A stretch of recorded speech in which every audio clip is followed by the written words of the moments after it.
বিহামদিকা ওয়া তাবারাকা ইসমুকা ওয়া তাআলা জাদ্দুকা ওয়া লা ইলাহা গায়রুকা।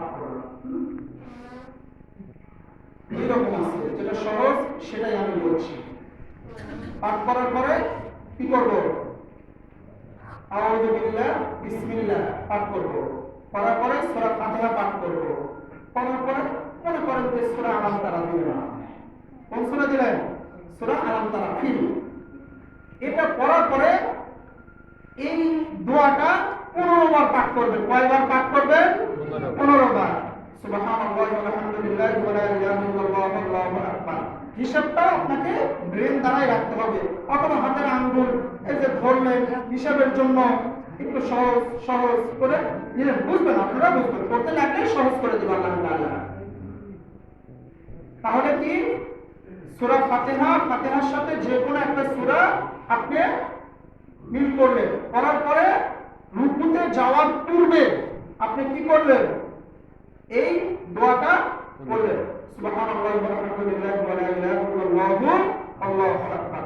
রুকুতে চলে গেলেন, আল্লাহু আকবার।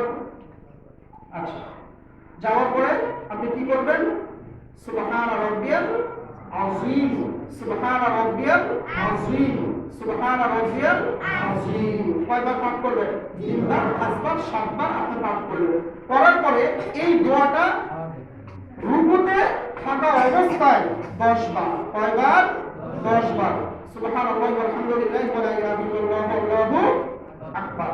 তাহলে 15 আর 10 এ কত? 30 নাকি? কত? জোরে বলতে হবে। কত?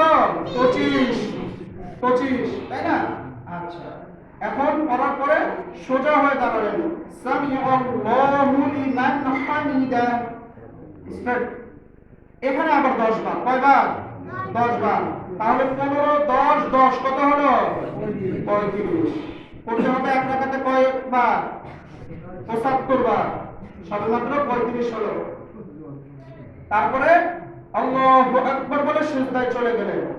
যাওয়ার পরে কি করতে হবে? সিজদার যে তাসবিহ 3 বার, 5 বার, 7 বার সুবহান রাব্বিয়াল আ'লা 3 বার ধরেন পড়লেন।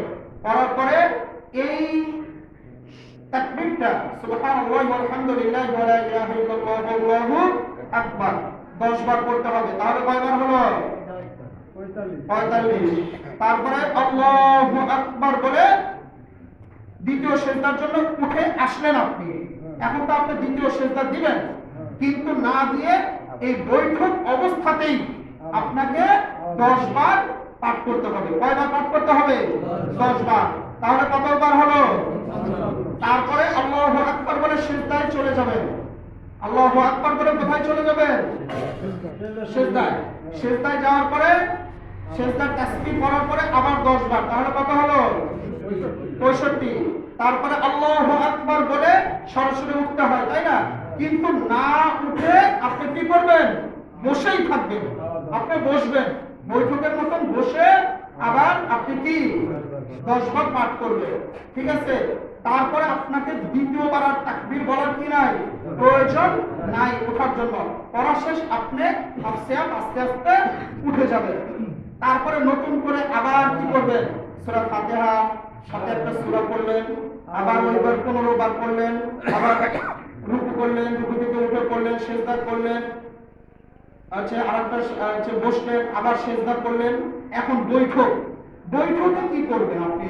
দোয়াটা সমস্ত জায়গাতে বোঝেন, সহজ, সমস্ত জায়গাতে তাসবির পরে, রুকুর তাসবিহ, সিজদার তাসবিহ সবকিছু পরে ওই দোয়াটা পড়তে হয়। শুধু বৈঠকে, দ্বিতীয় বৈঠক এবং লাস্ট বৈঠকে এই দোয়াটা প্রথম বৈঠকে তাশাহুদের আগে পড়তে হয়, আর দ্বিতীয় বৈঠকে তাশাহুদ, দরুদ শরীফ, দোয়া মাসুরা এই তিনটা পড়ার আগে পড়তে হয়। কি বুঝলেন আপনি? দুই বৈঠকে এই দোয়াটা কখন পড়তে হবে? আগে পড়তে হবে।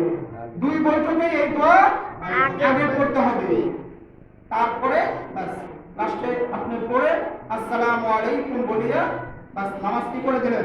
শেষ করে দিলেন। আপনি হিসাব করলে আপনি পেয়ে যাবেন প্রতি রাকাতে 75 বার, 4 75 এ 300।